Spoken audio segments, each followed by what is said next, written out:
Blackstone Ridge was the kind of town that held its breath, built between jagged cliffs and a dry riverbed that hadn't seen honest water in years.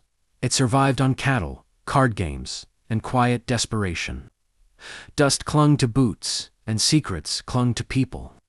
Outsiders rarely stayed long. Tyrone Hale arrived on a mild afternoon, with a wagon painted a fading blue and a folding barber chair strapped to the back. A striped cloth hung from the side, like a flag of peaceful intent. He wasn't armed like most traveling men. No rifle on display. No pistol flashing at his hip. Just a leather case holding scissors, combs, soap, and a straight razor polished to a silver gleam. He set up outside the saloon, where traffic was thickest. By sunset, he had shaved 3 ranch hands and trimmed the mayor's thinning hair. But Tyrone's real trade wasn't hair. It was listening. Men talked when a blade hovered near their throats. Women lingered when someone treated them with gentle care instead of suspicion. Tyrone asked simple questions and let silence do the rest. By the second day, he knew who was in debt, who was cheating at poker, and who feared losing land to a powerful rancher from the south. And he heard her name, Alice. "She keeps to herself," said Mr. Hollis, while Tyrone shaped his beard. "Works at the general store. Pays in gold coin, if you can believe it." "Gold?" Tyrone asked mildly. "Old mint. Not common." Tyrone didn't respond, but he remembered. He saw her that afternoon. She stepped out of the general store, carrying a crate of canned goods. Plain brown dress, sleeves rolled neatly. No jewelry, no lace. Her hair tucked under a modest bonnet. Yet nothing about her was ordinary. She moved like someone trained not to waste motion. Her eyes scanned the street before she crossed it. Her chin remained lifted, not arrogant, but unafraid. Their gazes met. Furs were gray as storm clouds gathering over prairie land. She looked away first. Later, just before dusk, she approached his chair. "You're the barber?" she asked. "I am." Her voice was low, steady. Not shy, not warm, either. "I need a trim." He gestured toward the chair. "Please." As she sat, Tyrone noticed the faint scar near her collarbone, where the dress neckline dipped slightly. It wasn't accidental. It was too clean, too deliberate. He draped the cloth gently around her shoulders. "You're new," she said. "So are you," he replied evenly. A pause. "I've been here months. Long enough to be known. Not long enough to be understood." Her lips almost curved at that. He worked carefully, trimming the ends of her dark hair. The scent of lavender soap lingered faintly, subtle, restrained. "You hear many stories?" she asked. "Only what's offered. And you keep them, every one." She studied his reflection in the mirror. "You don't seem like most men passing through." "I don't pass through. I pause." It caught her attention. Why here? Seemed like a town in need of listening. Silence settled, but it wasn't uncomfortable. When he finished, she stood and placed 2 coins in his palm. Gold, heavy, real. Their fingers brushed briefly. "Thank you, Tyrone," she said. He hadn't told her his name. Before he could ask how she knew it, hoofbeats thundered at the far end of town.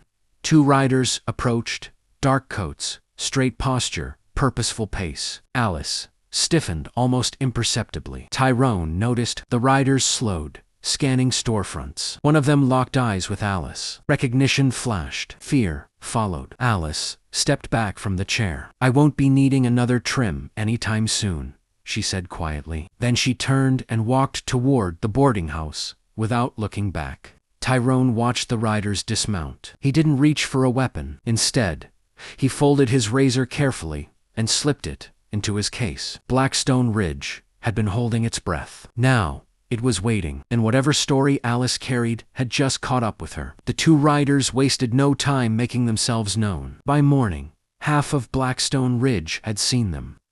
They wore long black dusters, despite the heat. Their boots polished, their movements controlled. Not drifters, not ranch hands. Men with purpose. Tyrone set up his barber chair, as usual, though he positioned it closer to the saloon doors. He worked calmly, sharpening his razor against the leather strop, while pretending not to notice the way the strangers studied the town. By noon, one of them sat in his chair. "Shave," the man ordered. Tyrone draped the cloth around his shoulders. Close. Close enough to see my reflection. The man's jaw was hard, his cheek scarred. His eyes never stopped moving. You're new, the stranger said. Just passing through, Tyrone replied. You hear things. Being out here all day. Folks talk. And what do they say? Tyrone lathered his face slowly. That Blackstone Ridge is quiet. The man gave a thin smile. Quiet towns hide loud secrets. The razor glided across his throat, precise and steady. We're looking for a woman, the stranger continued. Gray eyes, keeps to herself.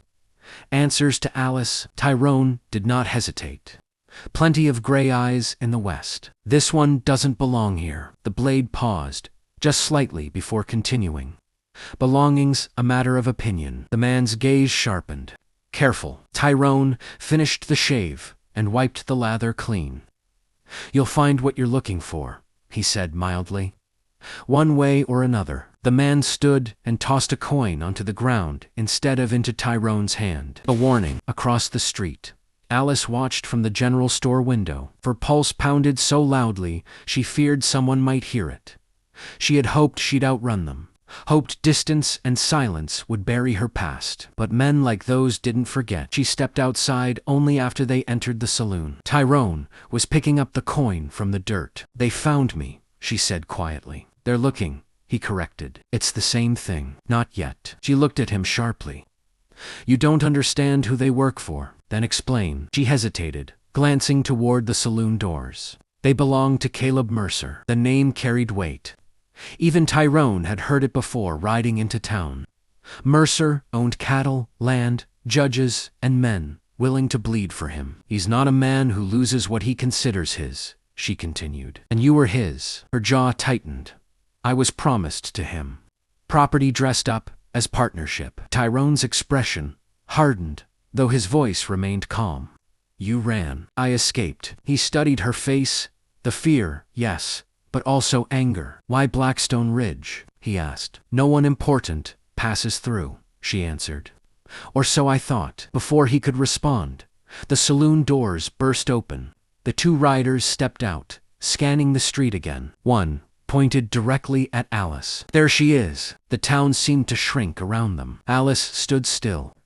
Running now would only confirm everything. The riders approached slowly. You've caused quite a chase, one of them said. I don't belong to Mercer, she replied steadily. The second man smirked. That's not your decision. Tyrone stepped forward, positioning himself slightly between them and Alice. Gentlemen, he said evenly. Seems the lady has spoken. This ain't your concern, barber. Everything in my chair becomes my concern. The first rider rested his hand on his pistol. You're standing in the wrong place. Tyrone met his gaze without flinching.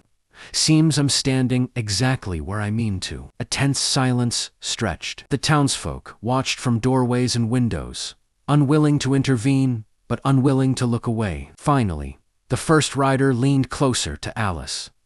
We'll give you until tomorrow, he said softly. After that, we stop being polite. They stepped back, mounted their horses, and rode toward the edge of town. Alice exhaled shakily. You shouldn't have done that, she murmured. Done what? Chosen a side. Tyrone folded his arms.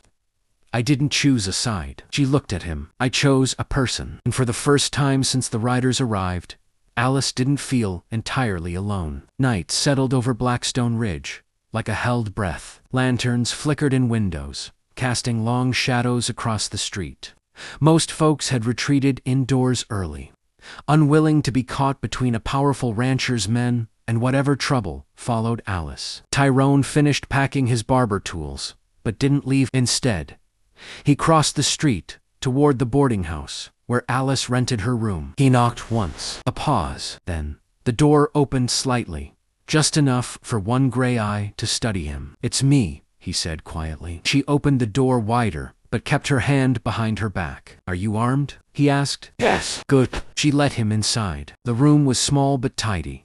A narrow bed, a wash basin, a single trunk at the foot of the mattress. Nothing personal on display. Nothing sentimental. You travel light, Tyrone observed. I don't stay long, anywhere. He nodded, understanding more than she realized. They'll come tomorrow, she said. And next time, they won't ask. Then we prepare. Her eyes flicked toward him. You don't even know what you're preparing for. Tell me. She hesitated, then moved to the window, peering through the curtain before speaking. Caleb Mercer doesn't court women, she began. He acquires them. Land, cattle, people. It's all the same to him. And you were to be acquired. Yes. Her voice didn't break. It hardened. My father owed him money, a great deal. Mercer offered to forgive it if I agreed to marry him. Tyrone felt his jaw tighten. And your father? He agreed, before I could answer. The silence that followed was heavy. I ran that night, she continued. Took what little gold my mother left me and disappeared. I thought distance would be enough. It wasn't, Tyrone said gently. No. She finally turned to face him fully. They won't just drag me back. Mercer will make an example of me, to prove no one leaves him. Tyrone considered this carefully. How many men does he have in town? He asked. Just the two. Then, tomorrow, we deal with two. You make it sound simple. It isn't, he admitted. But fear makes men careless. And you, she asked softly, are you careless? He gave a faint smile. I'm observant. A sudden knock echoed downstairs in the boarding house. Heavy, demanding. Alice froze. Voices murmured below. One of them, unmistakably, belonged to the rider with the scarred cheek. There, early, she whispered. Tyrone moved toward the door and listened. Footsteps creaked on the staircase. Alice pulled a small revolver from behind her back. Her hands were steady now. You should go, she said. And leave you. Tyrone shook his head. No. The footsteps stopped outside her door. A fist slammed against the wood. Open up, Alice. She didn't move. Another slam. You don't want us breaking it down. Tyrone leaned close to her and whispered, on my signal. She nodded. Once, the handle rattled violently. The door burst inward with a splintering crack. One rider lunged inside, pistol raised. Alice fired first. A shot exploded in the small room, deafening and bright. The rider staggered backward, clutching his shoulder. The second man rushed in behind him, but Tyrone was faster than expected. The straight razor flashed in his hand, slicing across the man's forearm before he could draw cleanly. The pistol clattered to the floor. Chaos erupted in the hallway as shouting filled the boarding house. Alice stood firm, revolver aimed steadily. Leave, she commanded. The wounded rider snarled through clenched teeth. You're dead the moment Mercer hears this. Then he'll hear it, she replied. Tyrone stepped beside her, razor still in hand. You were given until tomorrow, he said calmly. Seems you broke your own agreement. The two men retreated, dragging the injured one down the stairs amid curses and threats. Silence slowly returned. Alice's breathing came hard, now that the danger had passed. It started, she said quietly. Tyrone wiped his razor clean with deliberate care. No, he corrected softly. Now it's even. Outside, horses galloped into the darkness. But Blackstone Ridge was no longer holding its breath. It was bracing for war. By sunrise, the whole of Blackstone Ridge knew gunfire in the boarding house had a way of carrying truth faster than gossip ever could. Curtains twitched as Tyrone stepped into the street. Alice followed, chin lifted, revolver holstered at her waist. The two riders had not fled far. They waited at the edge of town, near the dried riverbed, horses restless, tempers sharper than steel. The wounded man's arm was bound in a blood-soaked cloth. The other sat tall in his saddle, fury plain in his eyes. You've made this worse, he called out, as Tyrone and Alice approached. Mercer won't stop now. He never intended to, Alice replied evenly. A few townsfolk gathered behind Tyrone at a cautious distance. No one spoke, but they were watching. The rider spat into the dust. Last chance. Ride with us, and maybe he'll be merciful. Alice almost laughed. Mercy isn't in his vocabulary. The uninjured rider drew his pistol. Tyrone moved without panic. Think carefully, he said calmly. You fire in this town again, and you answer to more than just us. The rider glanced at the small crowd forming. Fear flickered just briefly. Mercer will come himself, he warned. Then, tell him I'm not running. Alice answered. The wounded man winced as he shifted in the saddle. You were promised, he growled. A deal is a deal. I am not a debt, she shot back. The rider fired suddenly. The shot rang wide, striking the wooden post of the saloon. Townsfolk scattered. Alice drew and returned fire, striking the man's horse in the flank.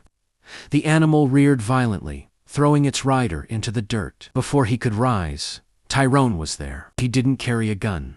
He carried the same razor he used each day. The rider lunged for his fallen pistol, but Tyrone kicked it away and pressed the cold edge of steel to the man's throat. Enough, Tyrone said quietly. The wounded rider, still mounted, stared at the scene unfolding.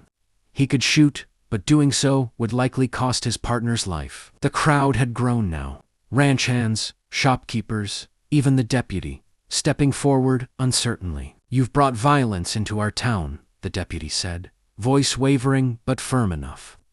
That ends now. The mounted rider hesitated. Alice stepped forward beside Tyrone. Go back to Mercer, she said. Tell him I chose my own future. The rider's jaw tightened. He'll come. Then we'll be ready. For a long moment, tension crackled in the air, like lightning before a strike. Finally, the mounted man turned his horse. He didn't speak again. He simply rode away, disappearing into the red haze beyond the ridge. Tyrone eased the razor from the fallen rider's throat. You can walk, he told him. The man staggered to his feet, humiliated and defeated.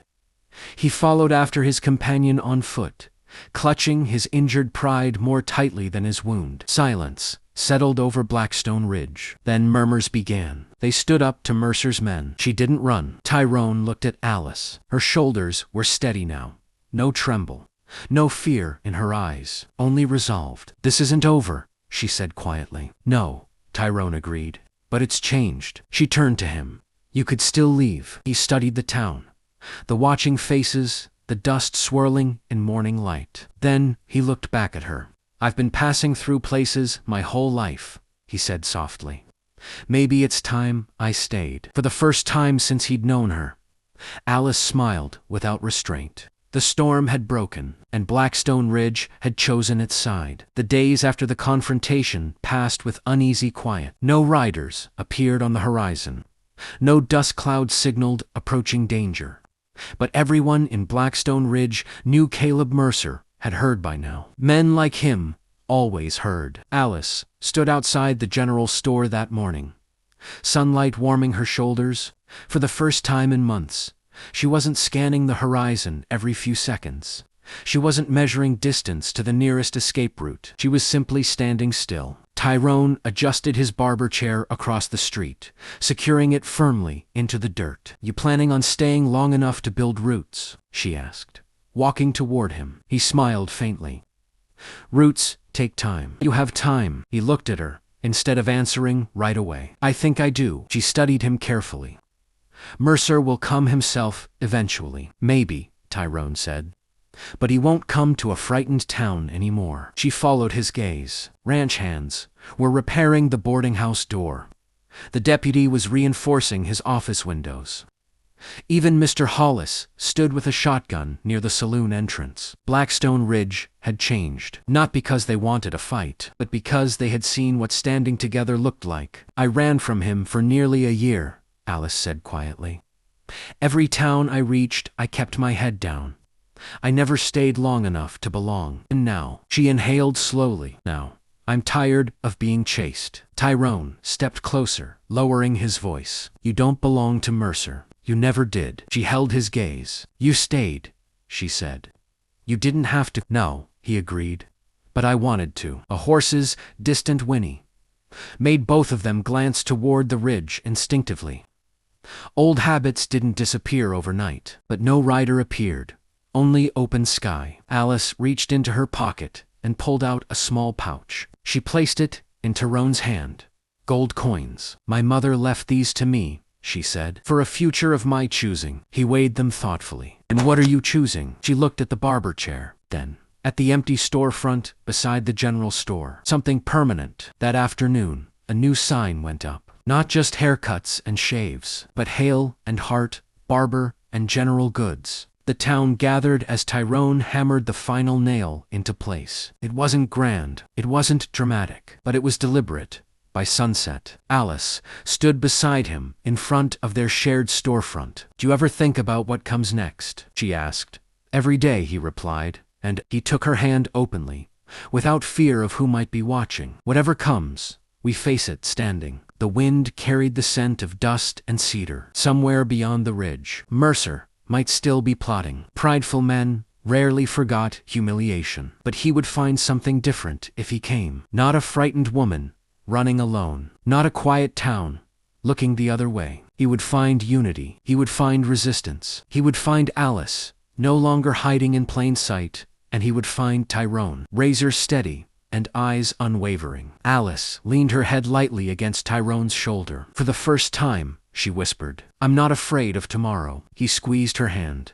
"Good," he said softly. "Because tomorrow's ours." The sun dipped behind Blackstone Ridge, casting long golden shadows across the town that had nearly lost its courage but found it again. Some stories are told in whispers, inside a barber's chair. Some are written in dust and defiance. And some are built from the simple, powerful choice to stay. Don't forget to like, comment, and subscribe for more Western stories.